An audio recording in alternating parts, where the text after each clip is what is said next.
When my son told me he was getting married, I didn't know whether to smile or cry. The way he said it, softly, almost shyly, made my heart twist. "I met someone," he said. "Her name's Hannah." I looked up from the sink, hands still wet. "Hannah? She's incredible, Mom. Kind, smart. You'll love her." His eyes had that familiar spark, the one I hadn't seen since he was a teenager, dreaming about college. I wanted to feel only joy, but something heavy pressed on my chest. "What does she do?" I asked. "She works in design," he said, trying not to sound too proud. "Her family owns a few companies in town." That's when I froze. Companies. I turned off the water and wiped my hands on a towel. "So they're wealthy?" He hesitated. "Yeah, pretty well off." I smiled, but inside I was trembling. "And she knows about us?" He stepped closer. "Of course she does. Mom, she doesn't care about that stuff." I wanted to believe him. God, I really did. But I'd spent too many years watching how people changed when money entered the room. I'd worked 2 jobs after my husband died, kept a roof over our heads, and taught Aiden to stand tall even when life pushed him down. And now, standing in our small kitchen with the peeling wallpaper behind him and his excitement filling the air, all I could think about was how her family would look at me. Later that night, my best friend Rachel came over. She could always tell when something was bothering me. "You've been quiet all evening," she said, sipping her tea. "What's going on?" I told her everything, about Hannah, the wealthy family, and my worry that they'd judge Aiden for coming from nothing. Rachel sighed. "You can't start this marriage off with fear. They'll see right through that." "I'm not afraid of them," I said, though part of me was. "I just want to know what kind of people they really are, whether they'll accept him or tolerate him." She frowned. "What are you thinking?" I leaned back in my chair. "If they see me as poor, they'll show their true colors. No makeup, no jewelry, nothing that looks decent. I'll act like I don't understand their fancy talk. If they can treat me with respect like that, then maybe I'll believe they're good for him." Rachel nearly dropped her cup. "You're joking." "I'm not." She stared at me for a long time. "Mary, that could blow up in your face. They might think you're actually—" "I know what they might think." I looked out the window, where the streetlights cast long shadows across the narrow road. "But I need to see them without masks." She exhaled. "You always did have a flair for drama." "Maybe, but this isn't about drama. It's about my son's life." When Rachel left, I sat on my bed and opened the old wooden chest at the foot of it. Inside were 2 sets of clothes, one I wore for church on Sundays and another for cleaning. I chose the latter. Faded jeans, a cotton blouse with frayed cuffs, and the old gray coat that still smelled faintly of detergent. As I folded them neatly into a small tote, I thought about Aiden as a little boy, how proud he used to be when I picked him up from school, even though other moms arrived in shiny cars. I never wanted him to feel less than anyone, but love could make people blind to judgment until it was too late. The next morning, he called while I was on the bus. "Mom, are you sure you don't want me to drive you?" I smiled into the phone. "I'm fine, sweetheart. I like the ride. You sure? It's a long way. I've handled longer trips." He laughed softly. "Okay, but text me when you get there. And please, be nice." "I'll be on my best behavior," I said, though he had no idea what that really meant. The bus rattled through the city, past old brick shops and polished new cafes that seemed to grow like weeds. The farther we went, the cleaner the streets became. I watched from the window as cars gleamed under the morning sun, driveways lined with perfect hedges. It felt like crossing into another world, a world where people like me were invisible. When I stepped off the bus, the air smelled of flowers and something expensive. I checked the address he'd sent me and followed the winding road until I reached a tall iron gate. The house beyond it looked like something out of a magazine. Stone walls, white columns, windows that probably cost more than my entire apartment. A voice called from the intercom. "Hello?" Hi," I said softly. "I'm here to see Hannah's family. Aiden's mother." After a brief pause, the gates opened. My heart was pounding so loudly I could hear it in my ears. I walked up the gravel path, clutching my tote like a shield. Inside, the foyer was blinding. White marble floors, gold-framed paintings, and a chandelier that looked like it could fall and crush me. I didn't know where to look, so I stared at my shoes. Then I heard a woman's voice. "You must be Aiden's mother." When I looked up, she was standing at the top of the stairs, elegant, polished, her hair in perfect waves. Her smile didn't quite reach her eyes. "Yes," I said. "I'm Mary." She came down, heels clicking against the marble. "I'm Susan," she said, extending her hand just long enough to be polite. "Welcome." Her grip was light, as if she were afraid I'd rub off on her. "Thank you for having me," I said. She gestured toward the sitting room, where everything looked untouched, like a display. "Please have a seat. My husband will join us shortly." As I sat on the edge of the sofa, I could feel her eyes scanning every inch of me, my clothes, my bag, even my shoes. I smiled faintly, pretending not to notice. "So," she said after a pause, "Aiden tells us you live in the city?" "Yes," I said. "I rent a small place. It's quiet." She nodded slowly, her smile tightening. "That must be cozy." Cozy. The word hung in the air like an insult wrapped in velvet. A tall man entered, a firm handshake, polite but distant. "Nice to meet you, Mary," he said. "I'm Thomas." "Pleasure," I replied. For a few minutes we exchanged small talk, though it felt like walking on thin ice. Susan asked about my work, about Aiden's childhood, about things that sounded friendly but weren't. I answered simply, pretending not to understand some of her remarks about our social circle. All the while, I could feel a lump growing in my throat. I caught a glimpse of Hannah at the doorway, watching quietly. Her eyes met mine, and for a second I saw warmth, hesitant but real. Susan's voice broke the silence. "So, Mary, do you think Aiden will adjust well to this kind of life?" I looked her straight in the eye. "My son adjusts to anything. He was raised to value people, not lifestyles." Her lips parted slightly, as if she hadn't expected me to answer that way. For a long moment, nobody spoke. The ticking of a distant clock filled the room. I smiled gently. "He's a good man, Mrs. Green. You'll see that." Before she could respond, the front doorbell rang, echoing through the hall. Thomas excused himself to answer it. I stood, smoothing the wrinkles on my blouse. As the door opened, I saw another woman walk in, a friend of theirs maybe, but the look she gave me, it said everything. Surprise, judgment, curiosity all tangled together. And in that single moment, standing under the chandelier with 3 pairs of eyes on me, I knew it. This meeting would change everything. The door opened before I could even finish adjusting my scarf. A tall woman stood there, poised, elegant, and smiling in a way that made me feel instantly out of place. "You must be Adam's mother," she said. Her voice was warm, but her eyes, they weren't. I nodded softly. "Yes, I am. Thank you for inviting me." She stepped aside, her perfume filling the air as I walked in. "Please come in. I'm Susan." The house was everything I imagined. Polished floors, grand staircase, expensive art on the walls. I felt my shoes squeak against the marble, and my cheeks burned with quiet embarrassment. "Such a lovely home," I said, trying to sound calm. "Thank you," she replied. "We do our best to keep it presentable." Her gaze slid down to my simple sandals and back up again. "Can I get you some water? Tea, maybe?" "Water's fine," I said. She nodded and motioned toward a large beige sofa in the living room. "Please make yourself comfortable. My husband will be down soon." The cushions swallowed me whole as I sat, my hands folding nervously in my lap. The ticking of a clock echoed across the quiet room. Hannah appeared from the hallway, her smile uncertain but genuine. "I'm so glad you came," she said softly. I returned the smile. "Of course. I wouldn't miss meeting your family." Before I could ask about Adam, a deep voice filled the room. "So this is the woman we've heard so much about." Hannah's father, Thomas, walked in. Tall, gray at the temples, the kind of man who probably never had to raise his voice to command respect. He shook my hand with a firm grip.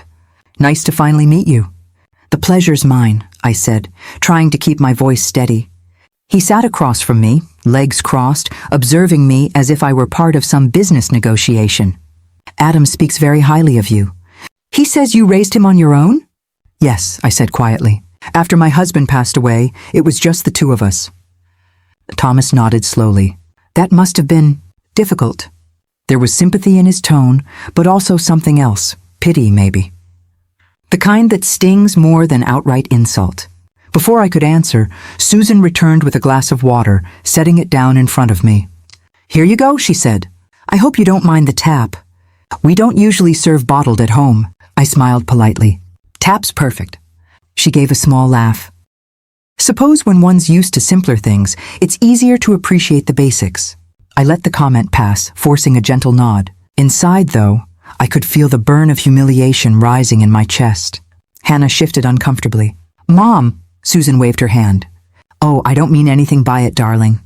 I just admire people who live modestly. It must be grounding. I looked at her directly then, letting a faint, calm smile touch my lips. It certainly teaches you gratitude. For a split second, she looked taken aback. Thomas cleared his throat. Tell me, Mary, what line of work were you in? I work part-time with a women's support group, I said.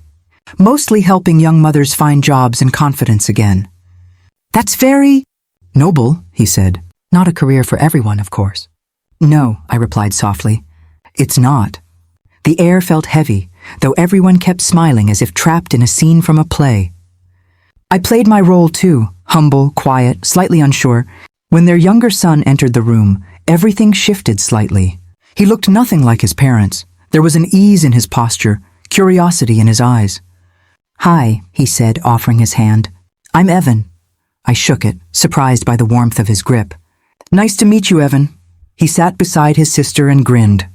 So you're the famous Mrs. Carter. Adam talks about you all the time. Said you make the best chicken stew on earth. I laughed softly. He exaggerates, but I'll take the compliment. Evan glanced at his parents. Mom, Dad, have you tried it? Susan smiled tightly. Oh, I'm sure it's delightful. We usually have our chef handle the cooking, but homemade meals have their own charm, don't they? Absolutely, I said, matching her tone. Nothing like food made with your own hands. Thomas gave a polite nod, clearly ready to move on. So, Mary, what do you think of Hannah? She's quite accomplished, isn't she? I turned to Hannah, who looked nervous but hopeful. She seems wonderful, I said honestly. You've raised her well. Susan's eyes softened for just a moment. Thank you. We've always expected a lot from her. I can tell, I said. She carries herself with kindness. That's not something you can buy. Evan smiled faintly, while Susan gave a small laugh that didn't quite hide her discomfort. That's true, she said, though money certainly helps with everything else. Thomas stood, signaling the end of the conversation. Would you care to join us for lunch, Mary? It's nothing fancy. I nodded. I'd love to. We moved to the dining room, a long table that looked like it could seat 20. Silver cutlery, white napkins, the faint smell of rosemary and roasted meat. I sat near Hannah, grateful for her quiet reassurance. Throughout the meal, I let them lead the conversation. They talked about travel, investments, charity galas, topics that floated just out of my world. Every so often, Susan would glance my way, testing me with subtle remarks about maintaining appearances or knowing one's place in society. I pretended not to understand half of it, smiling shyly as if I were too simple to take offense. When Evan asked about my neighborhood, I told him about the small garden behind my apartment building, how the neighbors shared vegetables in summer. He seemed fascinated, asking questions his parents didn't. That sounds nice, he said. Real. Susan chuckled. Real can also mean rough, dear. Evan looked at her sharply. Not always. I wanted to thank him, but instead I just smiled. Sometimes kindness doesn't need acknowledgement. It just needs to exist. After dessert, Hannah offered to show me the garden behind the house. As we walked through the glass doors, the air was crisp and clean. I took a deep breath, finally away from the staged politeness of the dining room. I'm so sorry, she whispered. My mom can be difficult. I touched her arm gently. It's all right, sweetheart. I've met worse. She really doesn't mean to sound that way, she said, voice trembling. She's protective. I understand, I said softly. Every mother is. She looked at me then, eyes full of something between gratitude and shame. I'll make her see how good Adam is for me. I promise. I smiled. You shouldn't have to convince anyone to love you or the man you love. But sometimes, life makes us prove what should be obvious. Before she could answer, I heard faint voices from inside, the kind you only catch when people think you're gone. Susan's voice was sharp, hushed. She's sweet, yes, but you saw her. That shawl? Those shoes? This is what Adam comes from? Thomas sighed. Let's not judge too fast. She looked like a cleaning lady, Thomas. How are we supposed to introduce that to our friends? My breath caught in my throat. For a moment, I couldn't move. Hannah kept talking beside me, but her voice faded under the weight of those words. Inside, I could hear Susan again, quieter now. I just hope this isn't a mistake. And that's when I knew I had seen enough of their true selves to realize that the real test was only beginning. I was standing in the hallway, waiting for Hannah to bring the tea when I heard my name. It came from the kitchen, soft but sharp, like a blade wrapped in velvet. She's polite, yes, Susan said. But honestly, Tom, Adam's mother is hardly fit for our circle. I pity Hannah if she has to deal with that. My stomach turned cold. Tom didn't answer right away. I heard a chair creak, then his sigh. Let's not make this an issue, Susan. They seem happy. Happy? She whispered harshly. You saw her shoes, didn't you? They were falling apart. How do you expect our friends to react when they meet her? God, Tom, she looked like she'd come from a thrift store. I froze. My hands started to tremble, so I pressed them together, trying to stop the shaking. Money doesn't define character, he said, voice low. I know that, she snapped, but it defines respect. You can't expect people to treat her the same way they treat us. Her voice trailed off as someone entered the room. I didn't stay long enough to find out who. Quietly, I stepped back and slipped down the hall before they noticed. Inside, I was breaking, not because she insulted me, but because Adam truly loved their daughter. He saw a future where love mattered more than wealth, and now I wasn't sure if her family would ever see him the same way. When I returned to the sitting room, Hannah appeared with a soft smile, carrying a tray. Sorry for the wait, she said, setting it down. Mom's particular about how tea's served. It's fine, I said gently. My voice was steady, though my chest still ached. She poured the tea and offered me sugar. 2 spoons, right? I smiled faintly. You remembered. She sat across from me, her eyes darting nervously toward the kitchen. Did everything go okay? You've been quiet. I took a sip before answering. Your parents. They seem like good people. Her expression faltered. They are. They can just be a little old-fashioned sometimes. Old-fashioned, I repeated softly. That's one word for it. She bit her lip, her fingers tightening around the teacup. I know my mom can come off a certain way. She's protective. And my dad, he just avoids conflict altogether. Protective of what? I asked. Her daughter or her reputation? Hannah looked down. Both, maybe. She wants what she thinks is best for me. I leaned back, letting the silence hang. And what do you want? Her eyes lifted slowly to meet mine. I want Adam. Something in her voice made me believe her. But the hesitation that followed, the flicker of guilt across her face, told me she hadn't stood up to them yet. I smiled, trying to ease the tension. You know, love isn't supposed to be a negotiation. I'm not negotiating, she said quickly. I'm just waiting for them to see what I see. And what's that? That he's good, she whispered. Kind, honest. He makes me feel grounded. Her words were sincere, but her tone carried fear. She wasn't lying, but she wasn't ready to fight for him either. I could feel it. A small sound drew my attention. Hannah's younger brother, Evan, appeared in the doorway, holding a plate of biscuits. He looked amused. You two sound like you're in a therapy session. Hannah groaned. Evan, not now. He grinned. What? I brought snacks. Mom said to offer them to our guest. The way he said guest made me laugh. Thank you, Evan. That's very thoughtful. He handed me the plate and shrugged. I like company. Most people who visit here are either Dad's clients or Mom's charity friends. You're different. Different good or different bad? I asked. Good, he said without hesitation. You seem real. That one word, real, hit me harder than I expected. Hannah sighed. Ignore him. He just says things to sound deep. Evan smirked. At least I don't pretend everything's fine when it's not. Hannah shot him a glare. What's that supposed to mean? He leaned against the doorway, folding his arms. Come on, Hannah. You really think Mom's happy about this? She's probably already planning your next accidental introduction to someone richer. Evan, stop, she snapped. You don't know what you're talking about. He raised an eyebrow.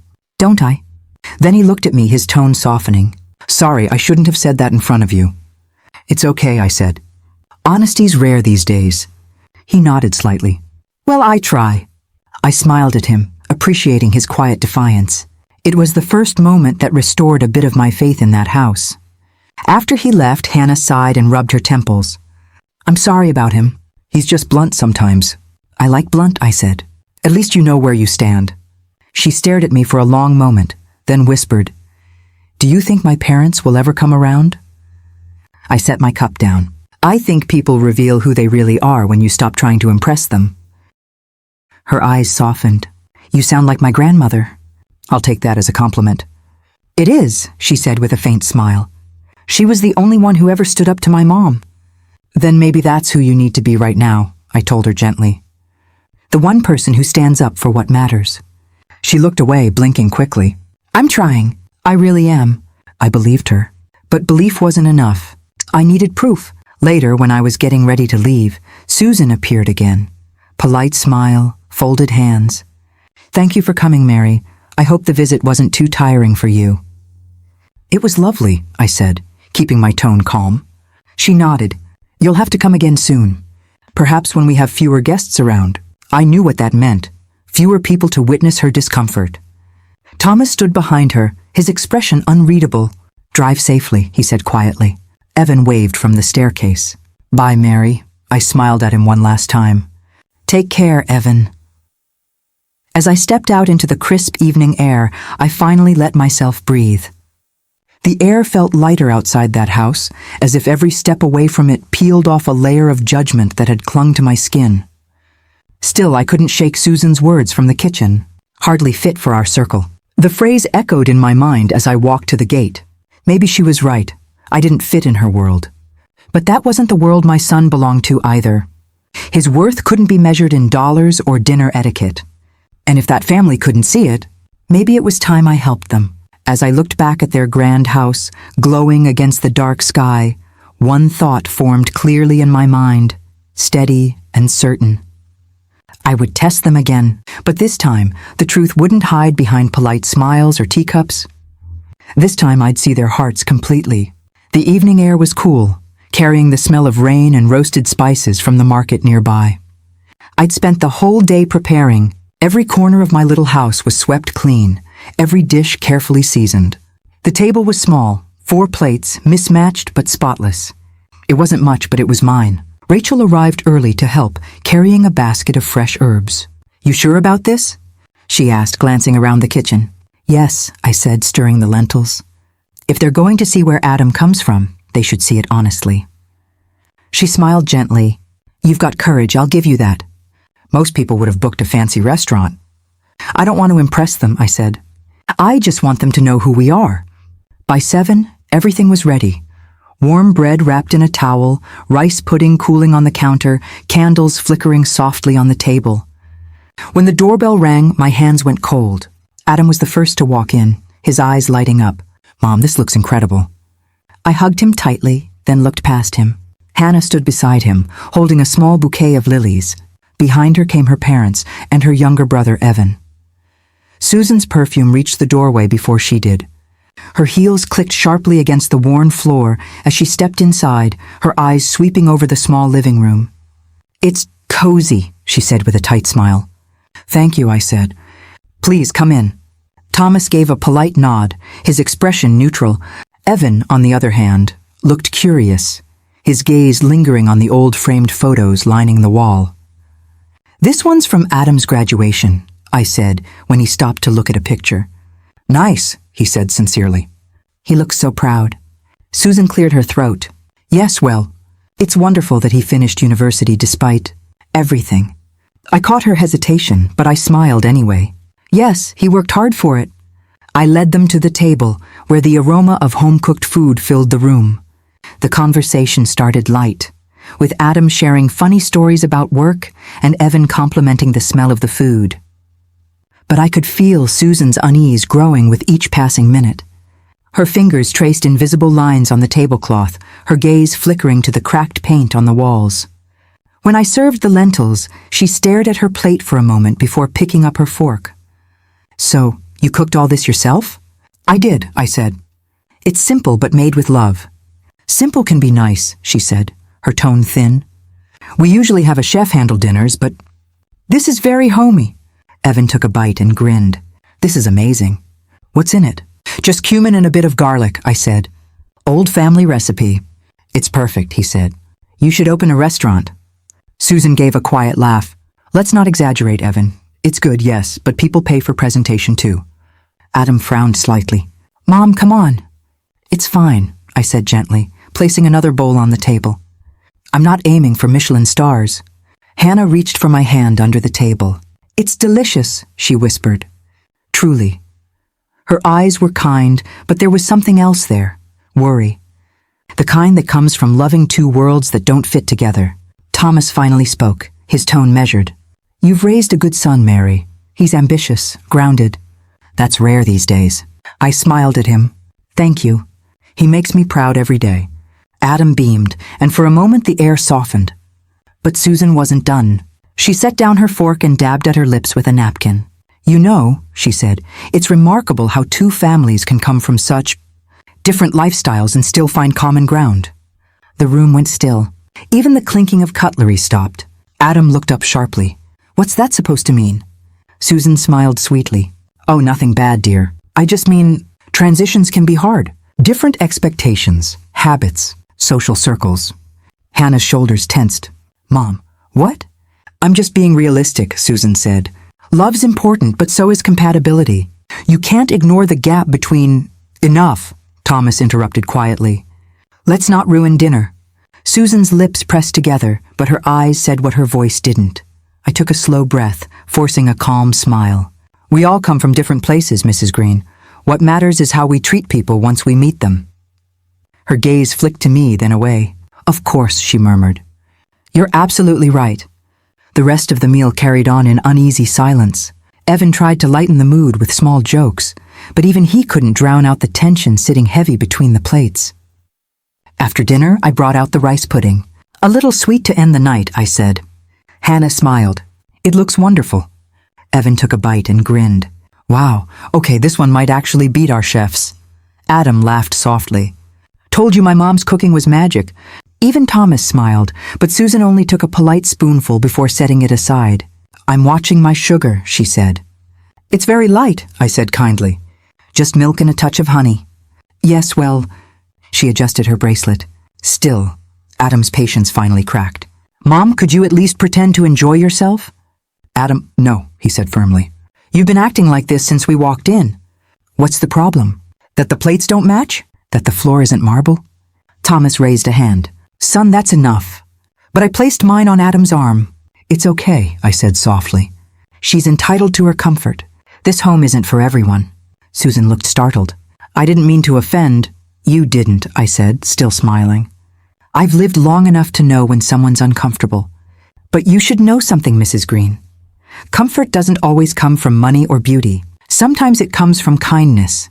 And you don't need wealth for that. Her face flushed, and for the first time all evening, she didn't have a response. When they finally stood to leave, I handed Hannah a small container. For later, I said, in case you want another bite of pudding. Hannah's voice trembled. You didn't have to. I wanted to, I said.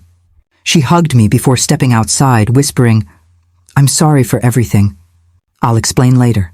I watched them walk down the path, Susan quiet, Thomas thoughtful, Evan giving me a small wave before getting into the car. Adam turned to me once they were gone. Mom, I'm so sorry. She shouldn't have said those things. It's fine, I said softly. I learned more about them tonight than I ever could have by pretending. Rachel appeared from the kitchen doorway, wiping her hands. Well, that was tense. I smiled tiredly. At least the food didn't burn. She chuckled. You handled that better than I would have. I sighed, sitting down.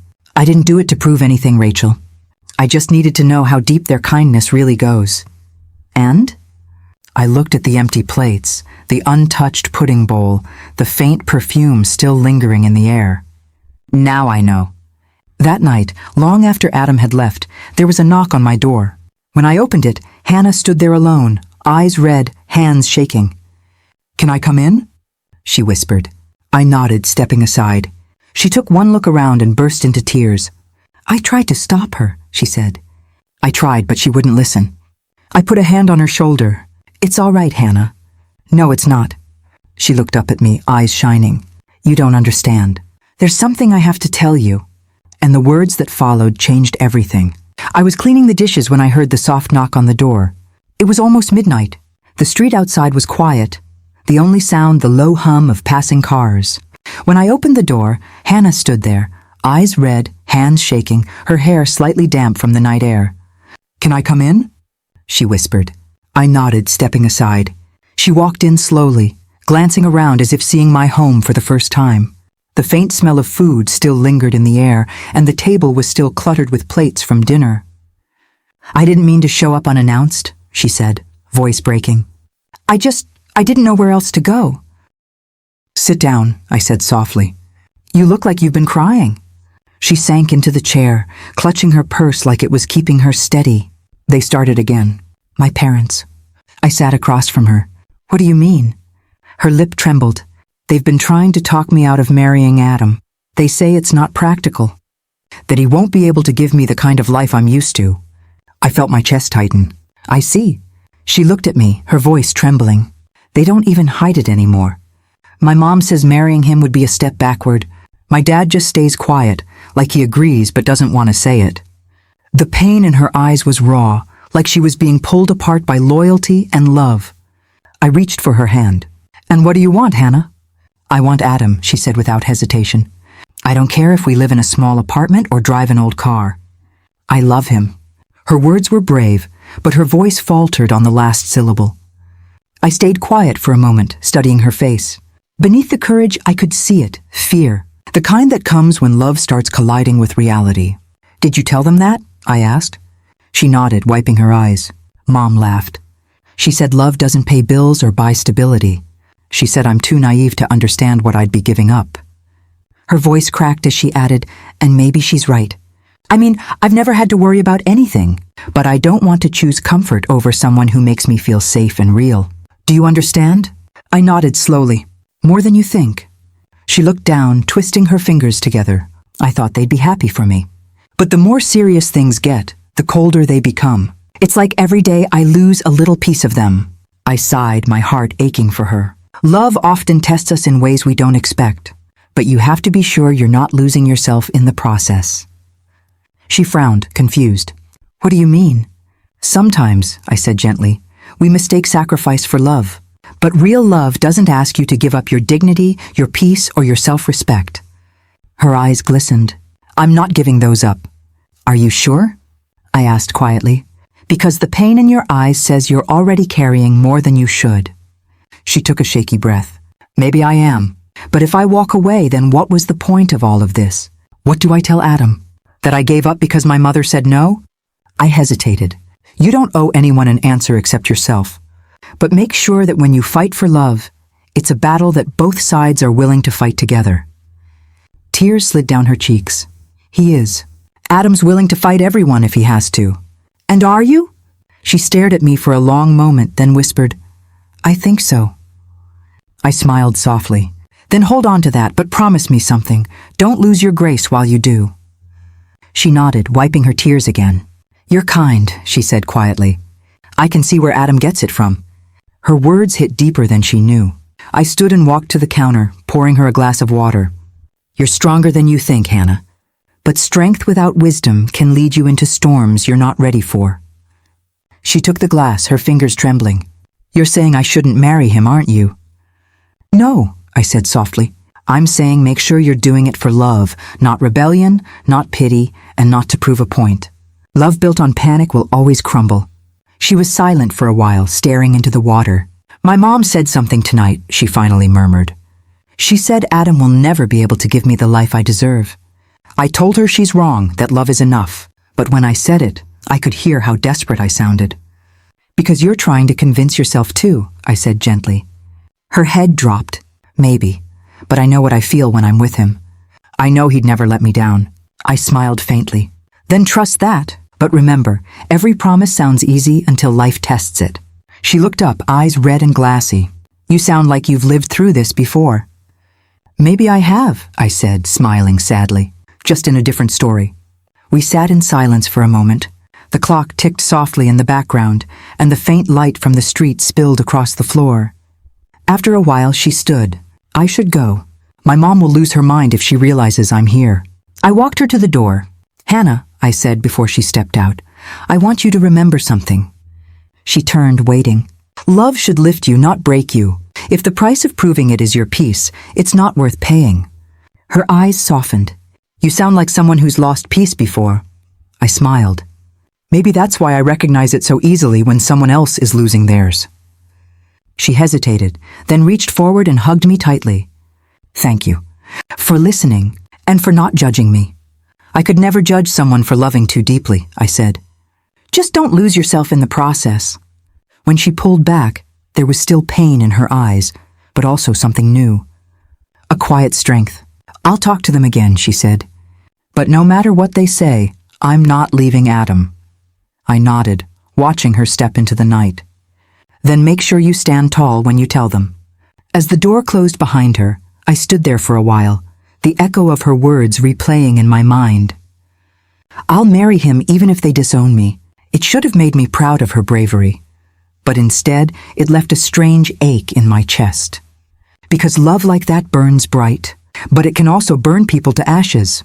I cleaned the table slowly, thinking about the kind of courage it takes to stand against one's family. I'd seen that courage before, once in my own youth, and I remembered how costly it could be. By the time I finally sat down, the house was quiet again. Too quiet. I thought about ending the charade, telling them all the truth about my life, my real status. Maybe then, they'd stop judging Adam through me. But then I remembered Susan's words, her eyes filled with contempt, hardly fit for our circle. If I told them now, it would look like revenge, not revelation. So I stayed silent. And as I blew out the last candle, the air in the room felt heavier than before. I had no idea what the morning would bring.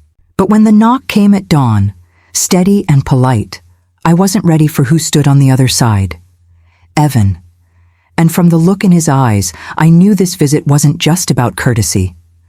It was early morning when I heard a soft knock at the door.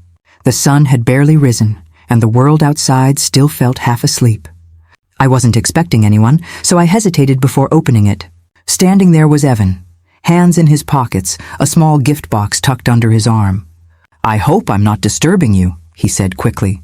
I just wanted to stop by. His voice was nervous but kind, the kind of tone that carries more sincerity than confidence. I smiled gently. You're up early. Come in. He stepped inside, glancing around my modest living room as if it were something unfamiliar, yet oddly comforting. I didn't wake you, did I? No, I was already up, I said. I've been trying to make peace with my tea before the day starts. He smiled faintly and handed me the box. This is for you. Just something small. I opened it carefully. Inside was a candle, simple, handmade, its scent faintly of vanilla and orange. It's beautiful, I said. You didn't have to bring me anything. He shrugged, eyes dropping to the floor. You remind me of my grandmother.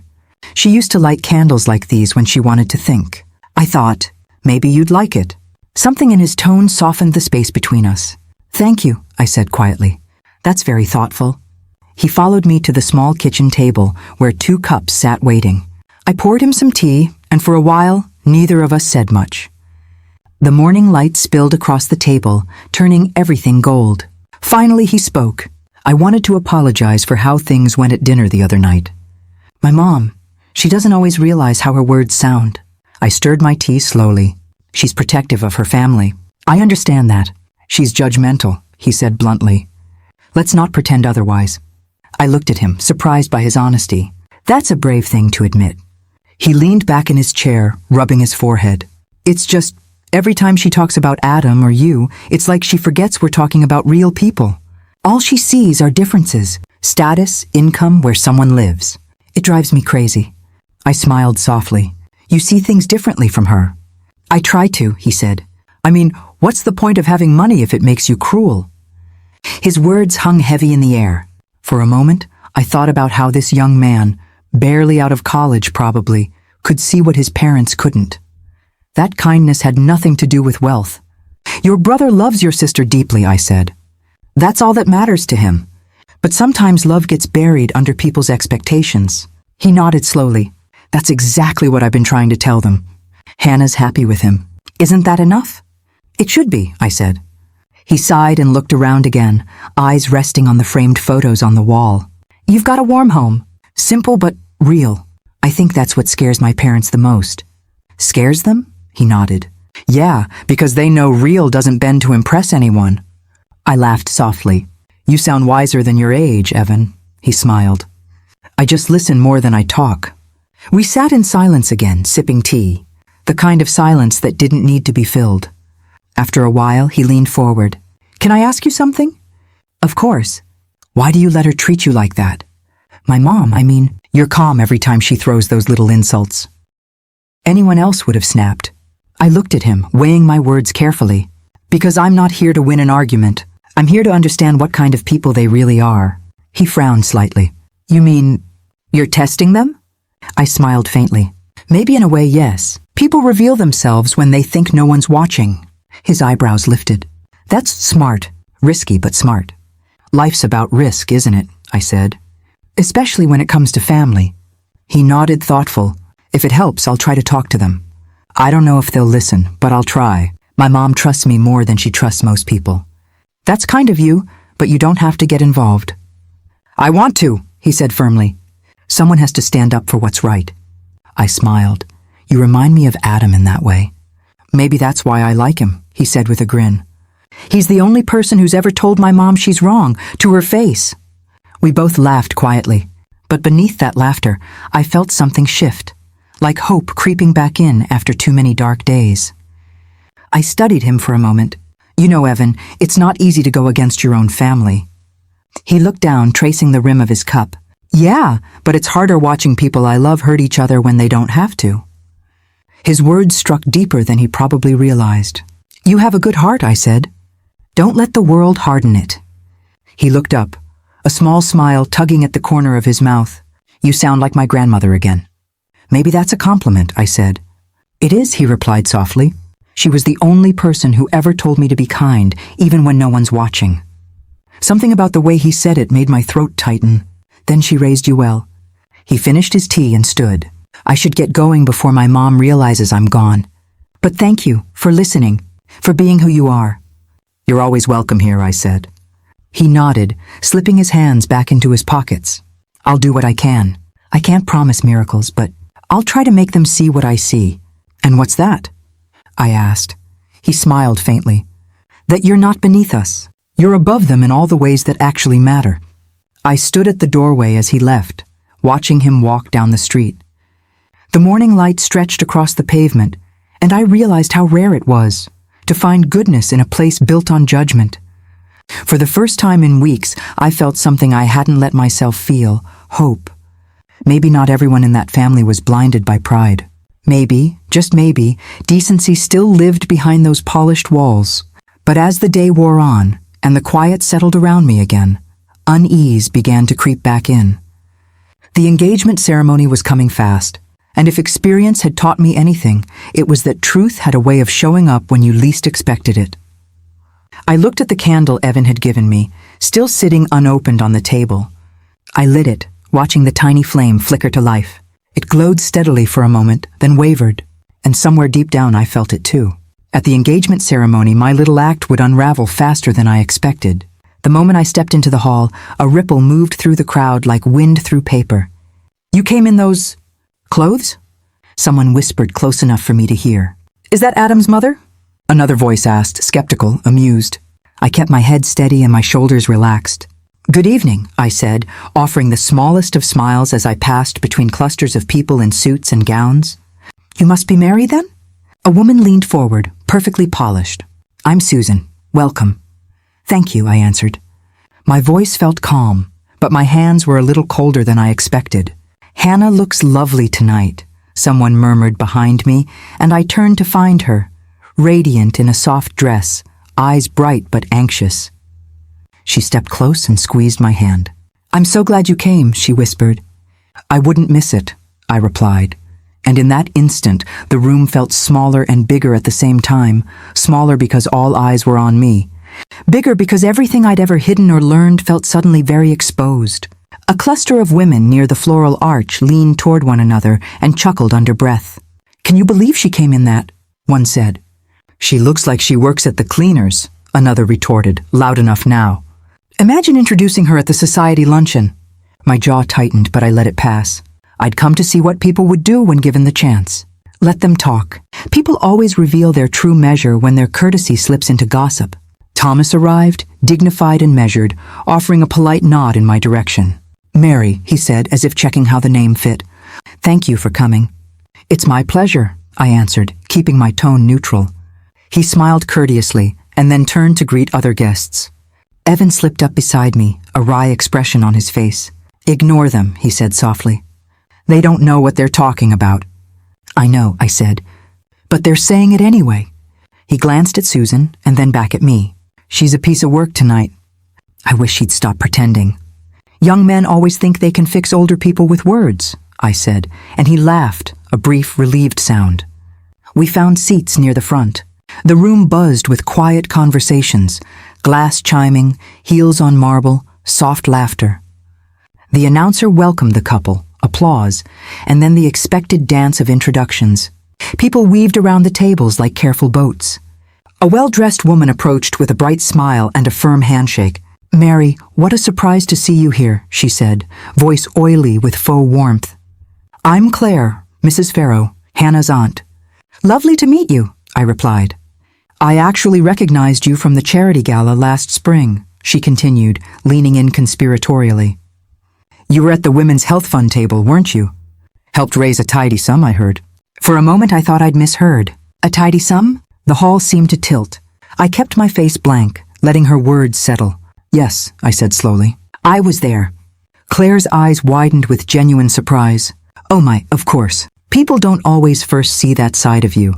What a small world." Across the room, Susan's laugh was brittle as glass.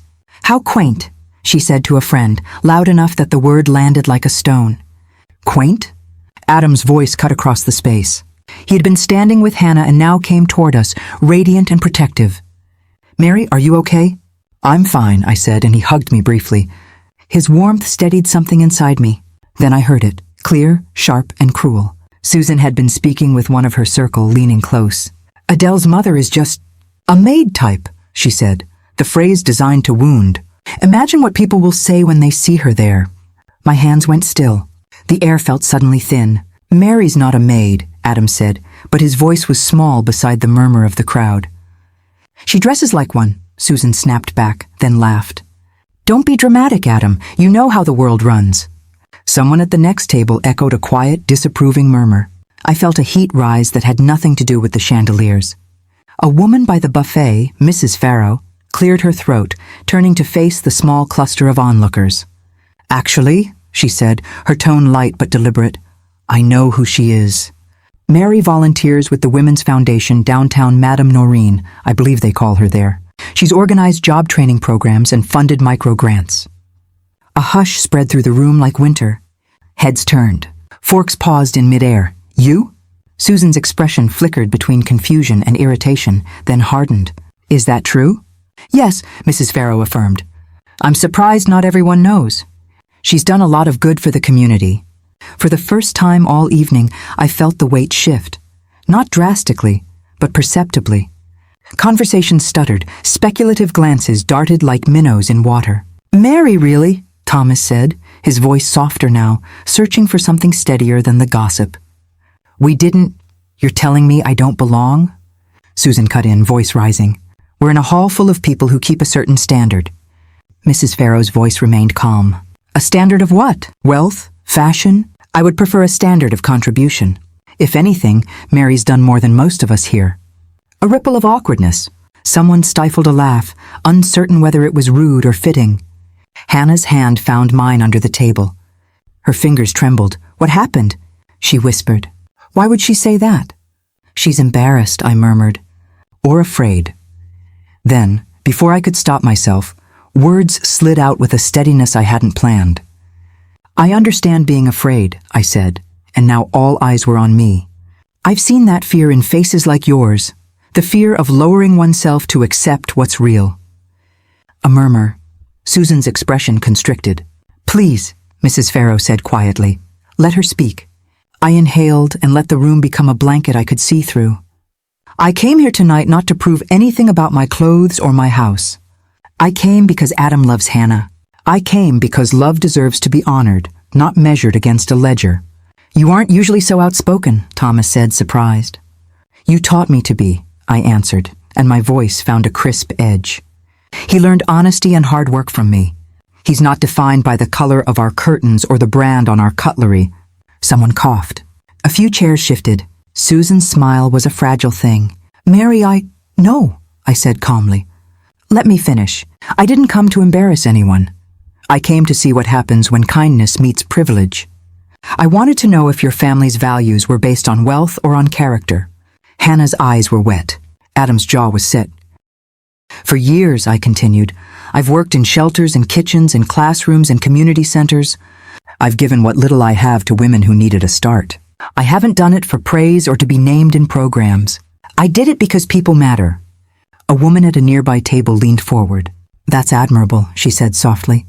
It is, Mrs. Farrow agreed. And she's not just a volunteer, she's been instrumental. You expect me to accept that? Susan demanded. After she pretended? The word landed oddly, as if Susan had stumbled on it. Yes, I said. I came as I am. There was no pretense on my part. I wore what I wore because I choose to live simply. That choice doesn't make me less worthy. If appearance is what you need to feel secure, then that's your choice. But it should not determine someone's worth. The room held its breath. Some faces softened, others hardened. Evan stood then, stepping forward without hesitation. My mom's been blunt, yeah, but I've seen Mary's work. I've seen the way she listens to people, the way she doesn't look away. That matters. Adam took my hand, voice steady. She raised me. Everything I am is because of her. Susan's face shifted, confusion, then a rapid, pale anger. This is ridiculous. How dare you make a scene at my daughter's engagement? Her voice snagged on the last word, as if she'd realized the enormity of what was happening. I felt the room tilt toward silence. Questions fluttered like moths. I'd expected the uproar, the whispering. None of it shocked me now.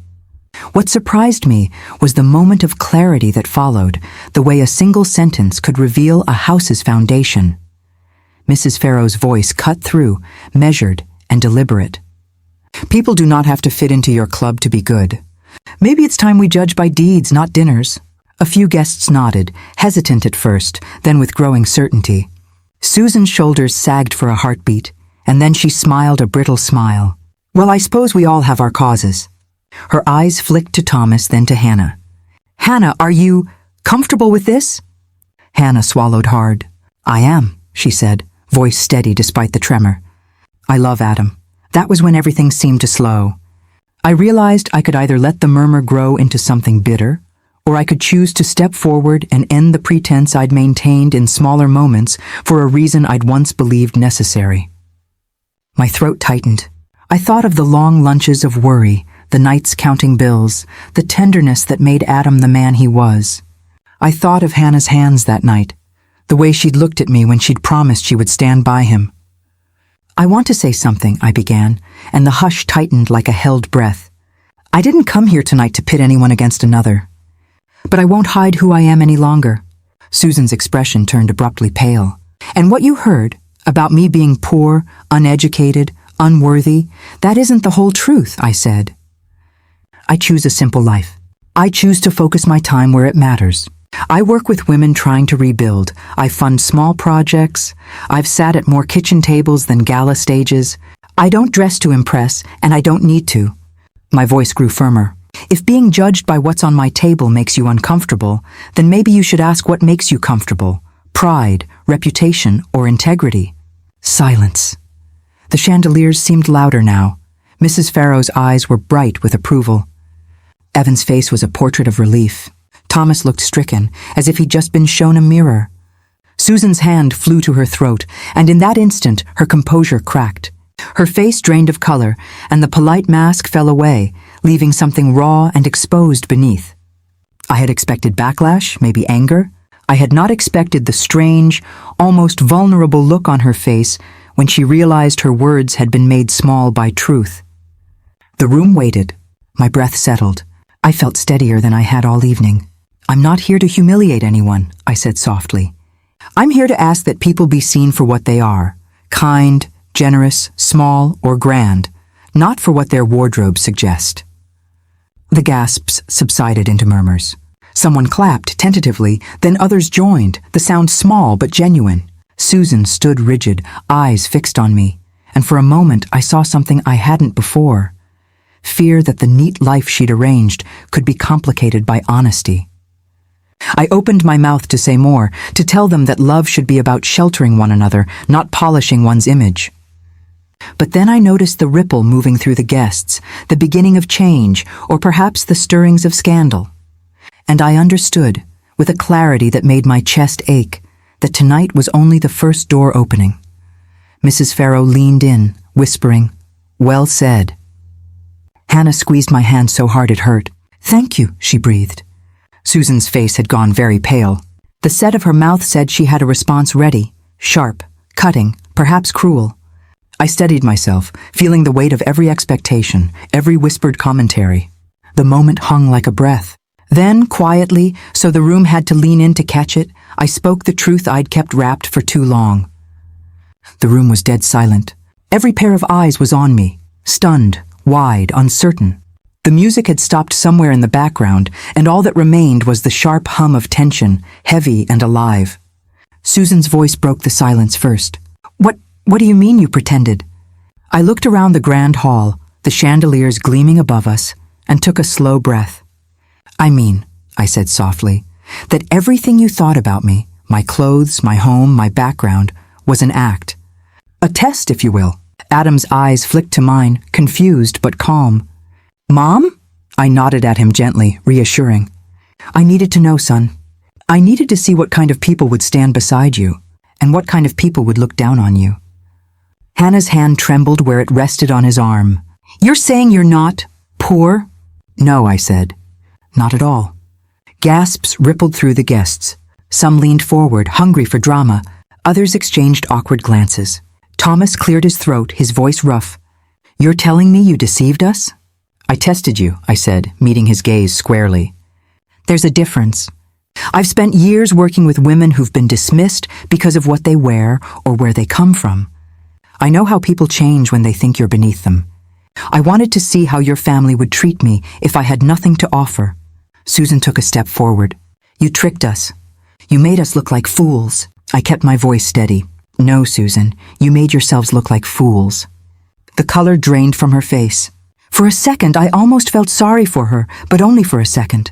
"You see," I continued, "money doesn't change who you are. It only reveals who you've been all along." No one spoke. Even the waitstaff froze, pretending to be invisible but hanging on every word. "I came here in plain clothes, not because I enjoy pretending, but because I wanted the truth," I said quietly. "I wanted to know if Hannah's love for my son was real. If your family valued kindness or just status. I wanted to know whether character meant more than a bank account." Thomas exhaled, rubbing the bridge of his nose. This is absurd." "Is it?" I asked. "Because I think it's painfully real. You dismissed me the moment you saw I wasn't what you expected. You called me unfit," whispered behind closed doors. "You saw worn fabric and assumed a small mind. But tell me, what does that say about you?" Hannah stepped forward, her voice trembling. I never meant to." I turned to her, softening. "I know, sweetheart. You've been kind, but even kindness can falter under pressure. You love my son, and that's all I needed to see. You stayed when your mother turned away." Her eyes filled with tears. "I'm so sorry." I smiled faintly. "Don't be. You passed my test." A murmur spread through the crowd, guests whispering. Susan's breathing had grown fast, her lips pressed tight. "You had no right to humiliate us like this," she hissed. "This is indecent." "You call this humiliation?" I asked gently. "I didn't insult you. I didn't raise my voice. I simply told you the truth." Thomas's voice softened, guilt creeping in. "You could have told us who you were from the beginning." "Then you never would have shown me who you were," I said. He dropped his gaze to the floor. The truth hit him harder than he wanted to admit. Across the room, Evan, quiet, steady Evan, spoke up. "She's right." Susan turned sharply toward him. "Excuse me?" He looked at her, eyes steady. "She's right, Mom. You judged her the second she walked through our door." "I saw it, we all did." "Evan?" Thomas warned under his breath. But he didn't stop. "I'm tired of pretending that money excuses bad behavior. You said she wasn't our kind of people, remember? Maybe that's the problem. Maybe our kind needs to change." The room stirred again. A few guests nodded discreetly, others averted their eyes. Susan's voice cracked slightly. "Evan, you don't understand." "I understand perfectly," he said. "You talk about values, about respect, but you forgot how to live them. Mary's been more genuine tonight than half the people in this hall." I watched him, gratitude swelling in my chest. He didn't have to defend me, but he did. "Thank you," I said softly. "That means more than you know." He nodded. "You didn't deserve what Mom said about you." "None of it." Hannah wiped at her tears, whispering, "I didn't know any of this." "I thought you were just humble." "I am humble," I said with a small laugh. That part wasn't an act, but humility doesn't mean poverty, and modesty doesn't mean ignorance. Susan crossed her arms tightly. "So what then? You've been sitting on piles of money, pretending to be something you're not?" I smiled faintly. "Not piles, but enough. Enough to fund scholarships, build small programs for women rebuilding their lives, support causes your charities write checks to without ever visiting." She blinked, unsure what to say. I looked around at the stunned faces. "You see, I don't flaunt wealth because it's not supposed to define anyone. I wanted my son to marry someone who sees people, not price tags." Thomas whispered something to Susan, but she ignored him, her expression locked in disbelief. "This was a cruel trick," she finally said. "No," I replied quietly. "It was an honest mirror. I didn't shame you. You shamed yourselves. I only gave you the chance to see it." The silence that followed was deep, the kind that humbles a room. Even the laughter from the far tables had died down. "I don't hate you, Susan," I continued. "I don't even resent you. But I do hope this teaches you something. Not everyone who looks simple is small, and not everyone who looks grand is good." Her lips parted, but no words came. Hannah turned to her parents, voice trembling. "Mom, Dad, please, can we just stop pretending? I love him. I love their family. And I'm tired of being ashamed for it." Thomas swallowed hard. "Hannah, no," she said firmly. "You've both taught me to value honesty and compassion. But tonight, she's the only one who's lived those values." Her mother stared at her, speechless. Adam took her hand. "You don't have to defend us, Hannah." "I'm not defending," she said. "I'm standing beside you." Her voice broke on the last word, and that simple sentence felt like the final truth the room needed. I stood straighter, feeling a strange calm settle over me. "I didn't come here to humiliate anyone," I said again, my tone soft but firm. "I came to remind you, and maybe all of us, that character should never depend on comfort. Because comfort can disappear overnight. But decency? That stays." For a moment, even Susan's sharp eyes softened. Then she looked away, too proud to admit she'd been wrong, but no longer able to deny it. I turned to Thomas. "I hope one day, when you remember this night, you don't think of it as shameful. Think of it as a chance to see what truly matters." He nodded, slow and heavy. "You've given us a lot to think about." "Good," I said, managing a small smile. That was all I wanted.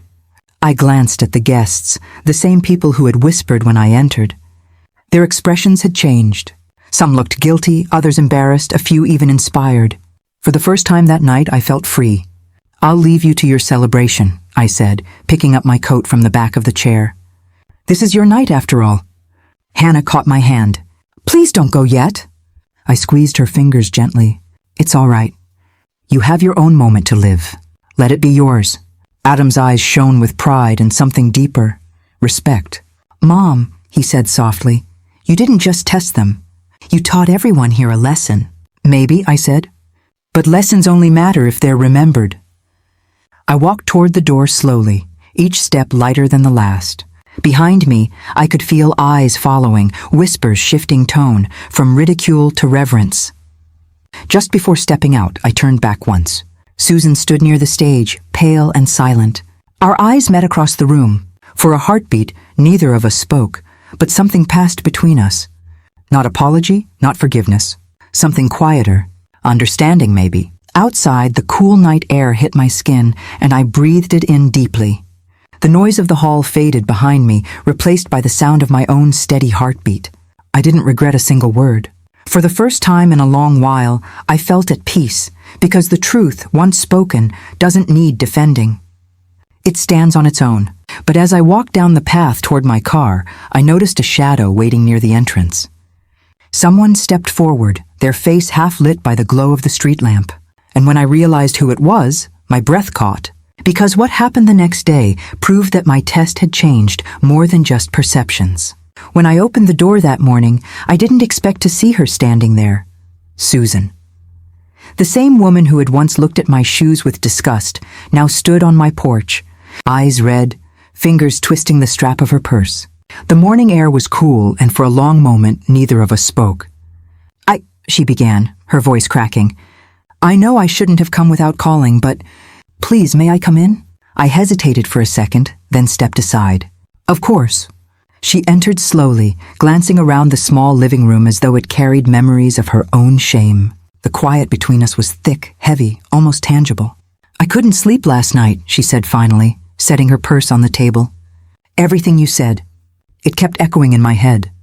I folded my arms, waiting. I was cruel, she continued. I let pride speak louder than decency. You didn't deserve that. Her voice trembled, but she kept going. I raised my children to value integrity, and yet I failed to show it myself. Her words landed softly, not dramatic or defensive, just raw and real. I studied her face. For the first time, there was no trace of superiority there, only exhaustion, regret. I'm not here to justify anything, she said. I know I embarrassed myself and my family. But the truth is, I was terrified. Terrified of judgment, of what people would think if my daughter married into a family that wasn't like ours. Her eyes filled with tears, but she didn't look away. That fear turned into arrogance, and I told myself it was protection. But it wasn't. It was pride. For a moment I couldn't find words. The silence stretched, broken only by the faint hum of the kettle on the stove. Would you like some tea? I asked quietly. She blinked, surprised, then nodded. Yes, please. As I poured the water, she spoke again, so softly it almost felt like a confession. When you walked out last night, I saw myself clearly for the first time in years. I saw the woman I've become, someone I never meant to be. I handed her the cup. We all lose sight of ourselves sometimes. She shook her head, staring into the tea as if it might absolve her. It wasn't just you I disrespected. It was Hannah. And even my husband. I wanted everything to look perfect, even if it meant making other people feel small.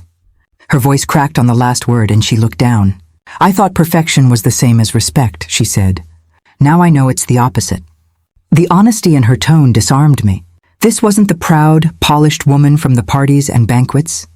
This was a mother stripped of her armor, trembling in front of the truth. The front door opened then, and Hannah stepped in, breathless. Mom, you came. Oh, thank God. She ran to her side, her eyes wide with worry. I told you she'd listen. Susan looked up at her daughter, eyes shining with tears. I should have listened to you sooner.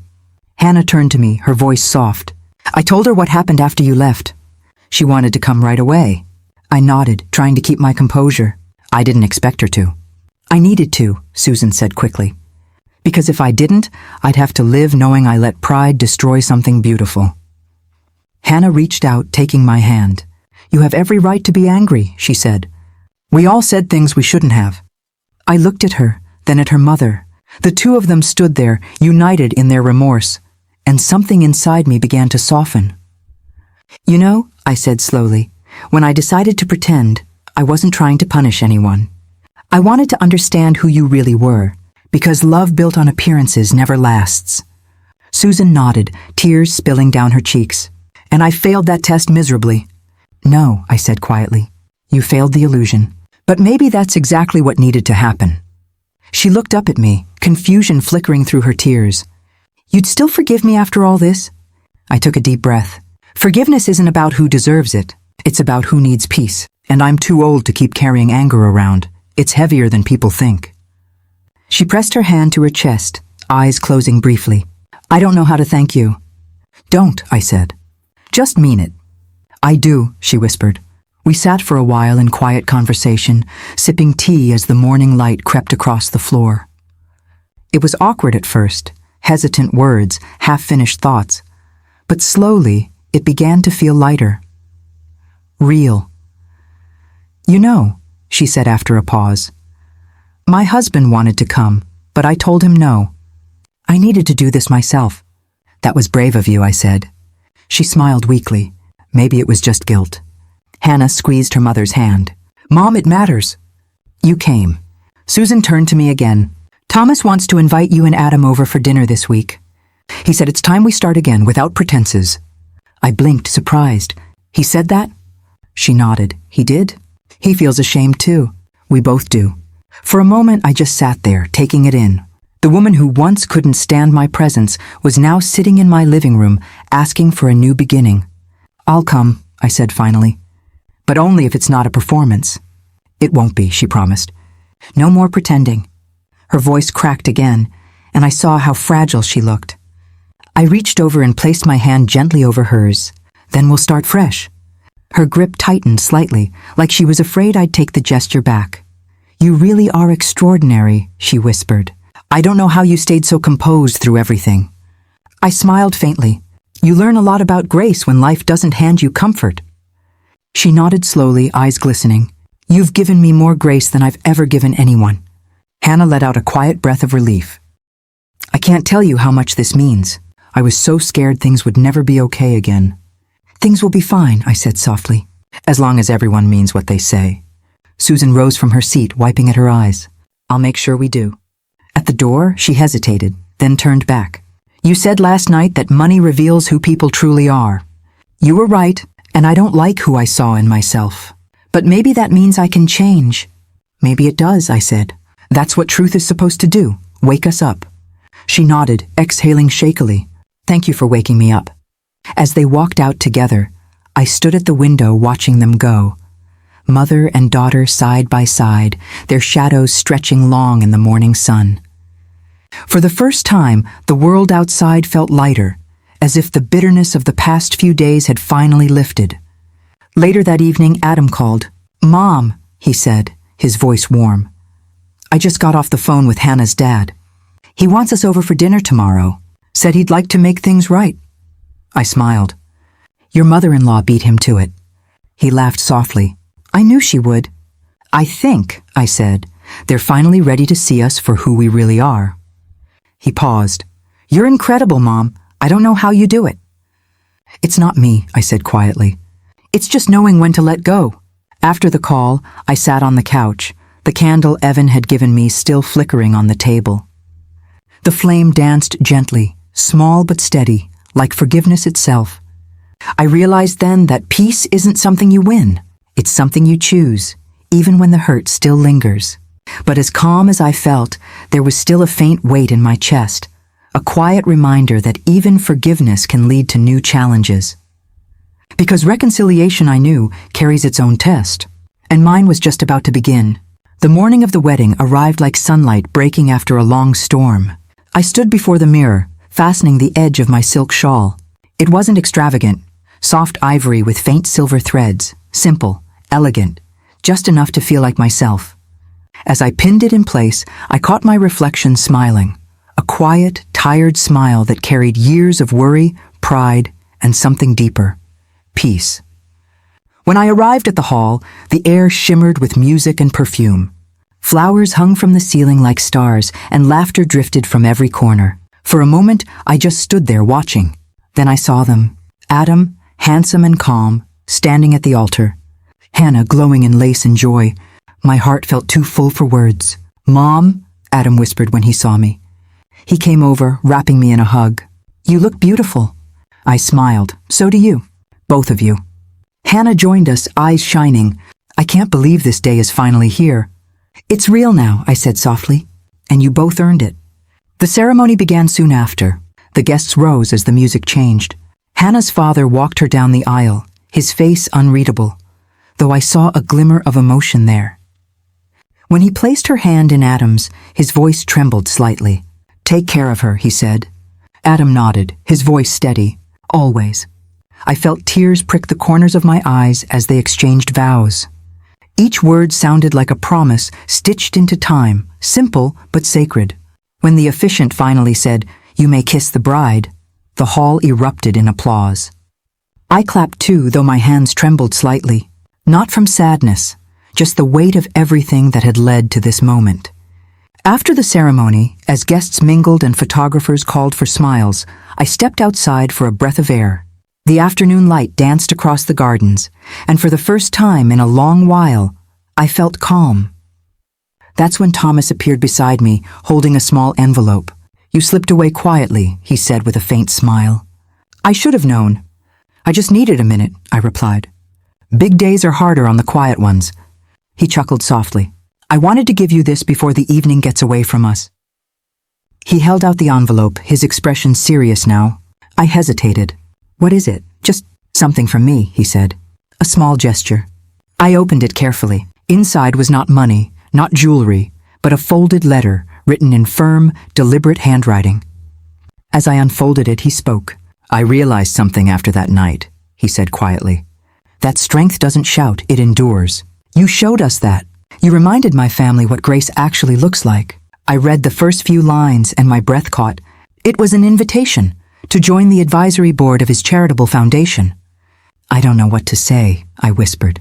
"Say yes," he said, smiling. "We need someone like you, someone who understands what generosity really means. You've spent years helping people rebuild their lives. I'd be honored to have your voice among us." I looked at him, searching for any hint of pity, but found none.